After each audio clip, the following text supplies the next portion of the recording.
So this video is going to be about battery maintenance, and I just wanted to first off say I'm not an electrician, and this stuff you do at your own risk, and you're on your own with this. But I want to show you what I do for my system here, and maybe it'll help you, maybe it won't, but be sure to consult your guide or your electrician, and this is just what I do here, so hopefully it will help you. Go over a little bit about how to operate my system that you see behind me here. It's a solar wind hybrid system, and I have it hooked up basically as a battery backup. It's a battery backup system, and I run certain systems. In this case, I run the well, the fridge, the garage freezer, master bed, east wall. These are the systems I run off my solar battery backup system. And the reason why I have this system is because I live out here on an Indian reservation, and the power goes out frequently, and sometimes it could be out for a couple days. And we have our farm, Chokecherry Micro Farm, where we sell Scottish Highland cattle, and we have beef in the freezer. And when the power goes out, if it goes out for 3 days or 4 days, it could be a bad deal. And it did go out on us one time, and for like 3 days, and luckily my wife, she had a bunch of ice in the freezer that we were saving for like camping, and that kept our freezer cool enough to keep our meat from spoiling. And so, and then when the power goes out too, not having water is like really terrible. Can't shower, can't flush the toilet, and so we wanted to have a system where we could at least have water and keep our food frozen and cold when power goes out, because it does. And so I put this system in to run those components, and I work from home, so I also have power to my solar. I have power to my I can't even think. I have power to my internet. I have Starlink internet, and so my system powers that internet, and a power to my coffee maker. No, just kidding. But anyway, this is the system here, and basically kind of give you a rundown of the system. This is the charge controller for the solar array. I have 12 370 watt solar panels up there, and this is my inverter setup. I have two sine inverters here, and the amount of power this system runs, when I first got it, I just had one, and I was using so much power it put a lot of strain on one, so I got two of them to kind of distribute the load, and that works really well. I haven't had that problem. And these are to the battery bank. These are my shut-off switches. This is the breakers to the solar array, and then this is grid power. So I have grid power coming in, and so before I had my wind turbine, during the winter time I'd often run out of power, and so I have my Magnum controller here, and I have it set where if the batteries get to a certain point, the grid will kick in. So if you don't want to, when you have lead or flood acid lead batteries, you don't want them to go below 70% charge. It starts to damage them. This is my absorb volt set points. It's set at 59.2. This is a 48 volt system, and my float volts are set at 54 volts, and my equalization volts at 62. And so this is what I'll be if I was to run equalization, it would run at 62 volts and it would equalize for an hour. So it's good to have the grid when you're doing equalization, because you could just power it up and hit it. Now if you didn't have equalization, if you didn't have the grid, you'd probably have to turn off your systems and use like the solar and wind power to equalize your batteries. But I'm using a grid because it's a battery backup system. So basically that's my voltage set points. And so like I said, what I'm doing here is I'm going to be doing some battery maintenance. And these batteries, they every so often you have to equalize the battery, and that means there's cells in these batteries. There's 3 cells in my batteries. They're deep cycle batteries, and those cells, the specific gravity, it could start to vary with use and heavy charging. And so what the equalization does is it brings that specific gravity into equalization. It equalizes them. And so by overcharging it with a higher voltage for a set amount of time, it charges up those cells to where they start to equalize out, and you want them to be equal as possible. And it also brings up the battery bank charge as well. And so the higher your charge of your battery bank, the more power you have. And so equalization, if you do it right, not only do you bring your cells up to equalization, but you also should be able to get more power out of your battery bank. And it's just part of regular maintenance. You do it about every 30 to 60 days, equalization, and you check the water, and you add water as needed, distilled water. Okay, so what you need to do the equalization is you need to get into Time Connect. And to get into Time Connect, hit Control, and you go into AC Control, and you change this to Time Connect. And it's already changed here. But if you wanted to change it, you just hit this and you could cycle through. Normally I leave mine on VDC Connect with those set points, but when you do equalization, you get into Time Connect. And then once you get into Time Connect, when this says silent, you could hold this button down for a few seconds and it'll start equalizing. And that's how you do the equalization. So when you're filling these up with water in these caps, I got Magnum or Crown batteries, and the Crown, if you look at that, it doesn't have any green, so that means it needs water. And but when you start working with this stuff, you want to make sure you shut everything off. So I switched it over to the line. So, and then I'm going to turn it off here, turn the solar system off, just shut everything down. Okay, so everything should be off, and it should all be good now. So I always wear safety glasses, and I put some rubber gloves on. And the reason why, one other reason why you shut it down is because these things will exhaust off, I think it's hydrogen sulfide gas when they're being charged, so it's good to just turn them off. And so I'm going to start filling them up.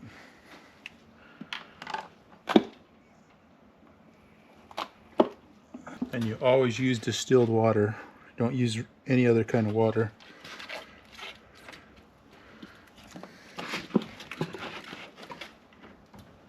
And try not to overfill them.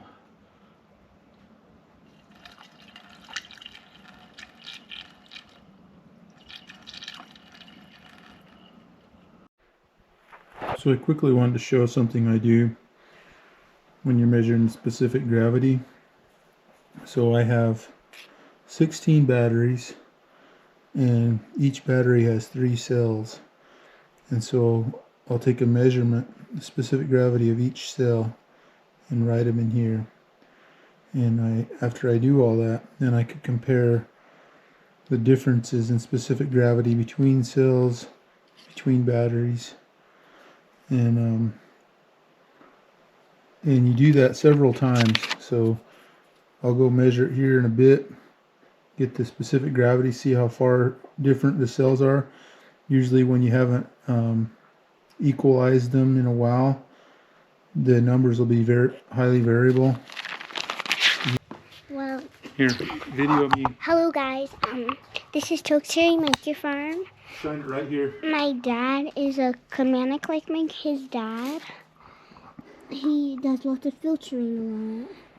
So I'm taking the specific gravity of these batteries. See the measurement here? Okay, so see this says 1.263. That's roughly what it is, 1.263. Okay, well I got my measurements done, and I just wanted to say a few things about my measurements that I noticed right off the bat. If you see battery number 5 was really low. That's concerning. And when you're making these measurements, the best thing you could do is you squeeze this thing as much as possible and suck in as much battery acid as you can, and you hold it level, and you're consistent in your measurements. So you try to measure it the same way. It's kind of hard to tell the exact number with this my measuring thing, but it's pretty good. And so that's just what I wanted to say about that. When you're measuring, just be consistent with your measurements. And I'm going to go enter this into the computer and analyze it, but looks like I could do some equalization. I'm half tempted to take number 5, so this is 1, 2, 3, 4, 5, so it's this one here.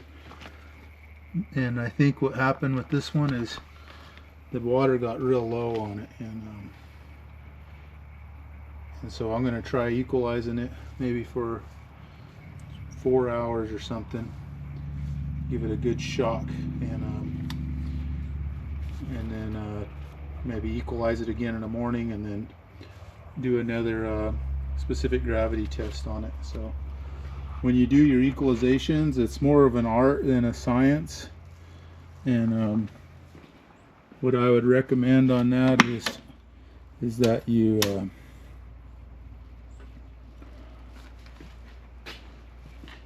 what you do on that is you got to let them rest. You charge it up, you charge the system up, and then you let it rest for a little while.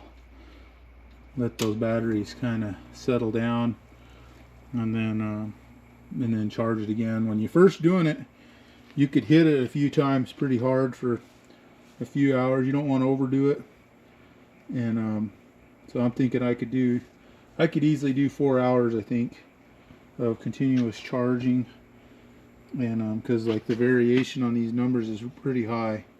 See, like this 2.35, 2.15, 2.19, and then number 5 for sure. So they need a good shocking to equalize them and try to get these batteries in better shape than they are. So that's what I'm going to do now.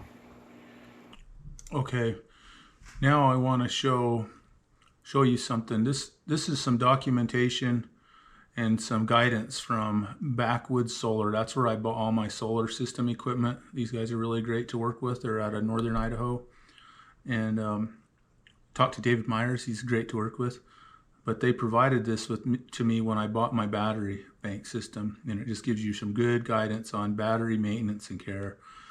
And so probably the first thing I want to show you is this is my battery system here. So when I wired it up, I followed these diagrams to wire my batteries up in series and parallel.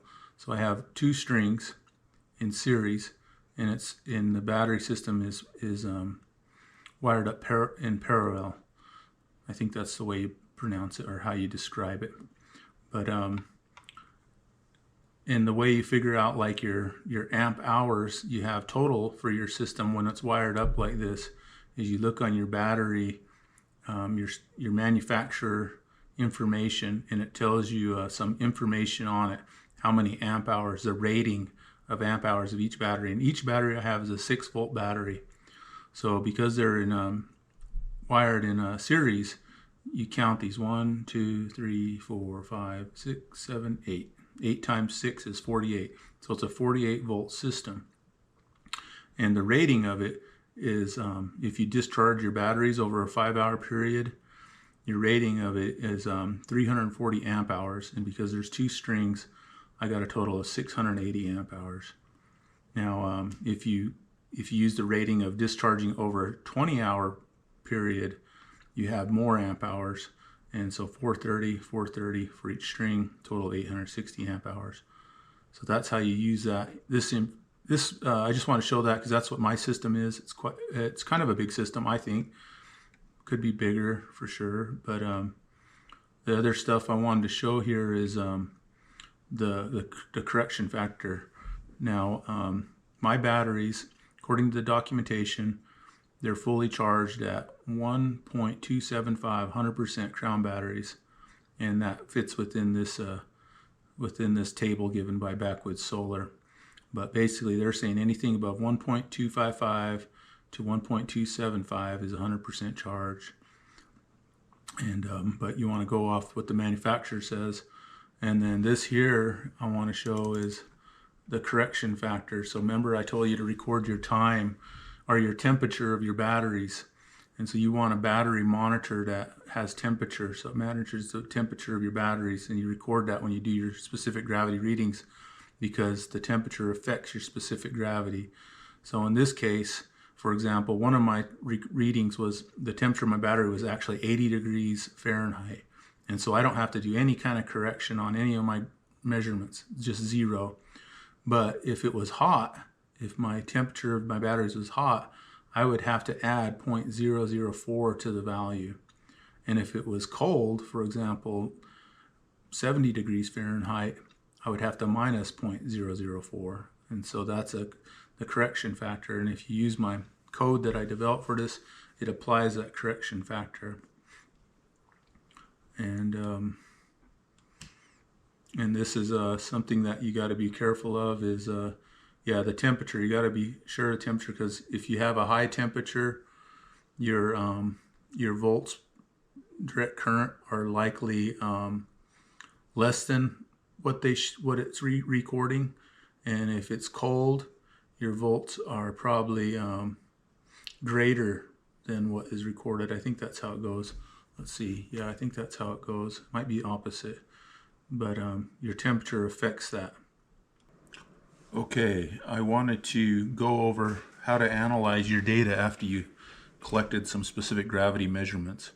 So if you look at your data sheet, you should have a record of the battery number and the cell value numbers. And so these are, for me, this is battery 1, specific gravity, or cell 1, cell 2, cell 3, battery 2, cell 1, cell 2, cell 3. Also record the volts of direct current, the date, 10, 12, battery temperature. This is important to have your battery temperature, because if it's hot or cold, you gotta add or subtract specific gravity factors from this number, because it's an artificial measurement based, and the temperature is an effect on that. So, and then this is my treatment. So after I did this recording of specific gravity measurements, this is the treatment regime of equalization I did to my battery system. So I have a big battery bank, and so I typically will hit it pretty hard at the beginning with this is a 9-hour treatment regime, and then this is my second treatment. Okay, now I want to show that I entered the data in from the data sheets into Excel, and I did this so I could analyze the data and compare the specific gravity readings, the change between the difference between the cells. And so this is battery 1, cell 2, cell 3. This is the date it was recorded, the battery temperature, and the volts of direct current.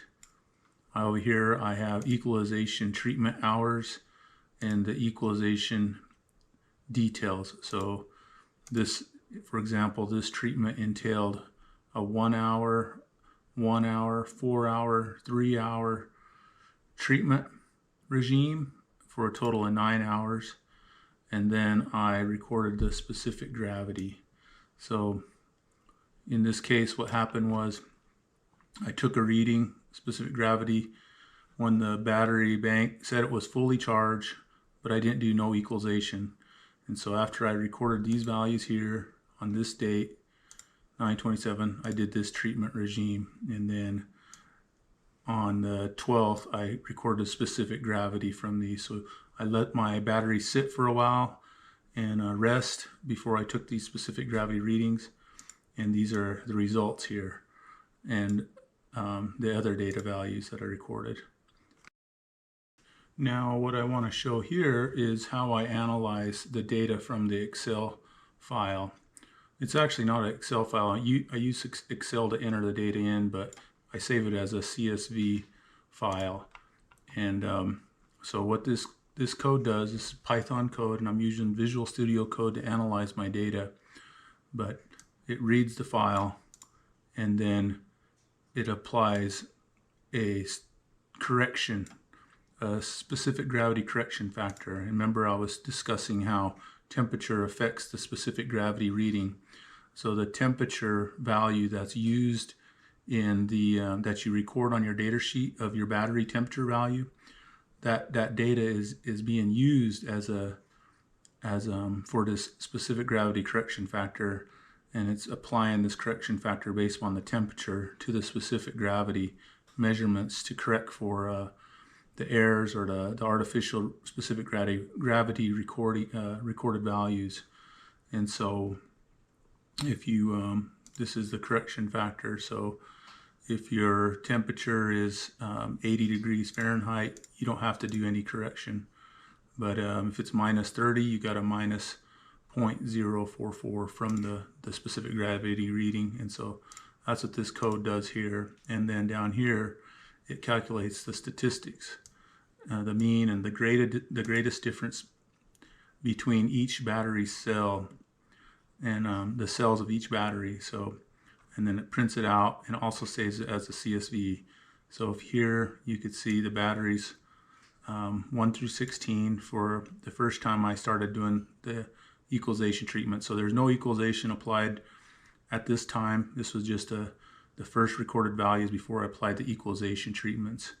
And so this is looking at the different cell values. The code up here, it calculated the mean, standard, or specific gravity for the battery. And so that reading tells you how charged is that battery.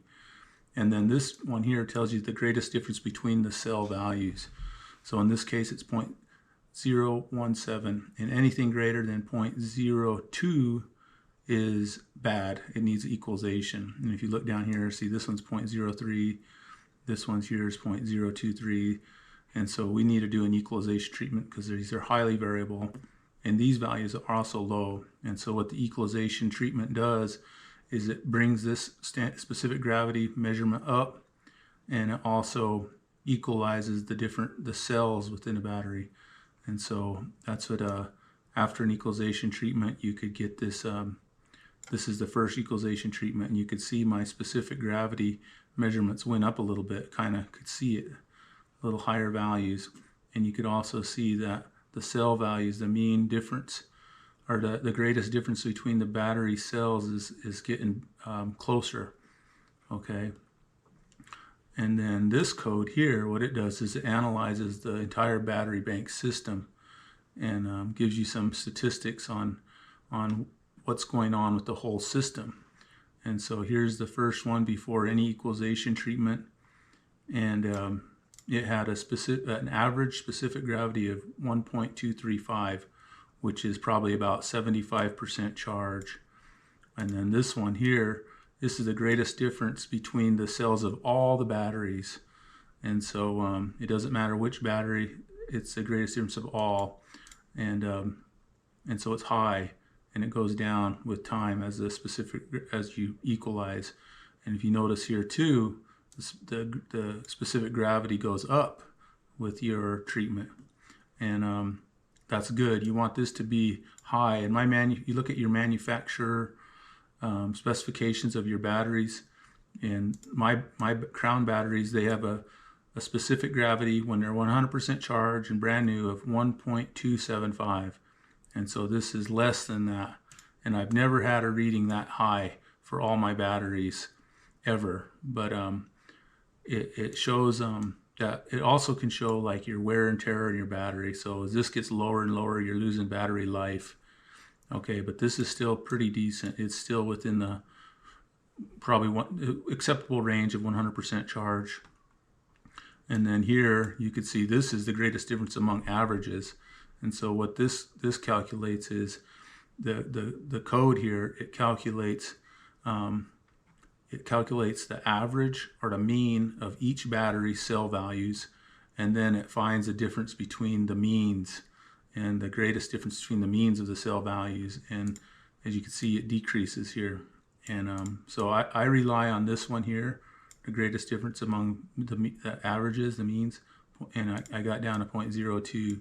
And so the whole battery system is less. And I'd like to know, maybe some engineers out there or people with better expertise, like which one would you use? This is just how I do it and analyze my data. And then back here, this data here, it's kind of hard to see the patterns here and understand it.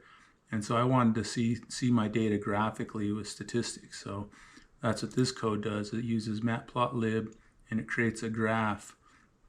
And what this graph shows here is, if you look at these functions here, these threshold values, anything that is less than or equal to 0.01, it gets a green color.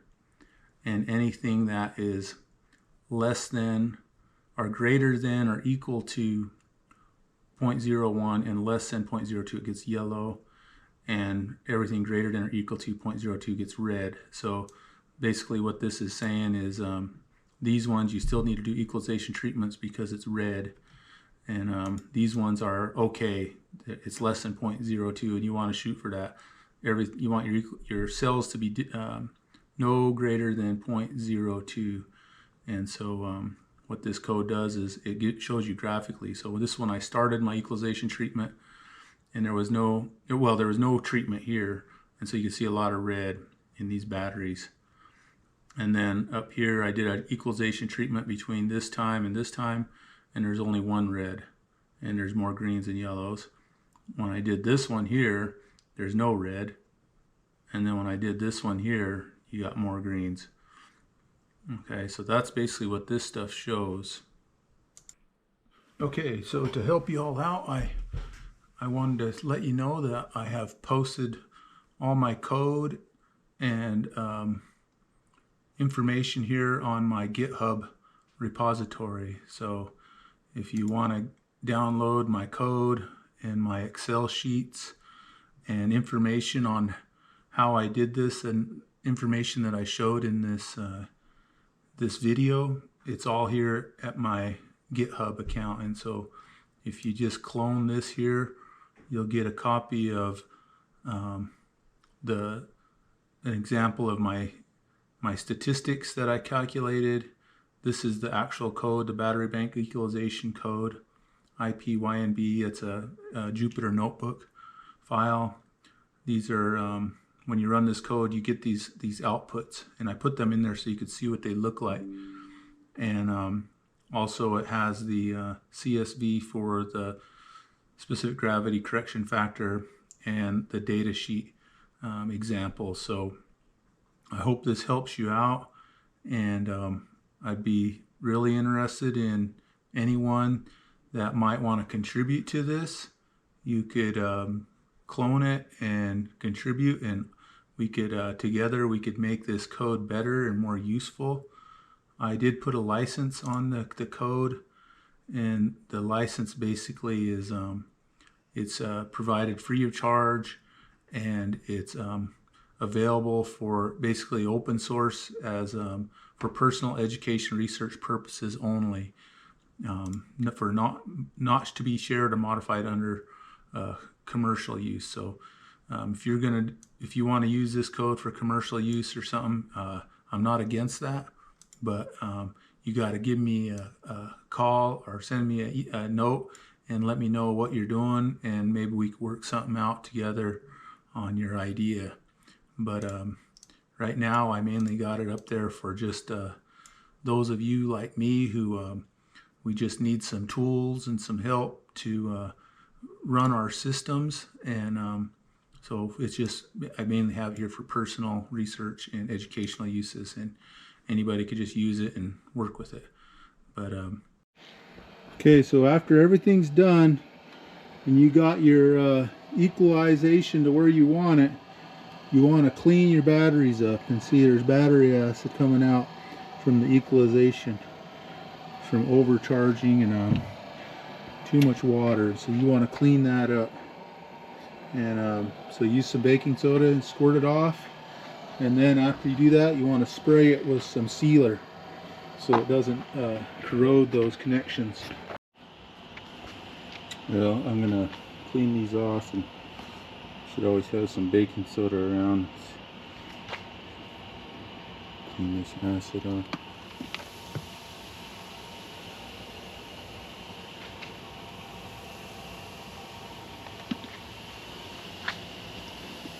Hopefully it won't blow up. Those terminals, you want to keep those terminals clean because they they'll corrode. And see, what happened was, if you see those things right there, those terminals, I used to have cables that went to these terminals, but I didn't take good care of them, and they melted. And so I had to buy new cables. I had to make those cables, and because they don't sell them like that, so I had to make them. And I think they might sell them, but they're more expensive than making them. So I made them. Okay, after you get it all done, you want to spray it down with some battery terminal protector, and that just helps seal it from corrosive acids.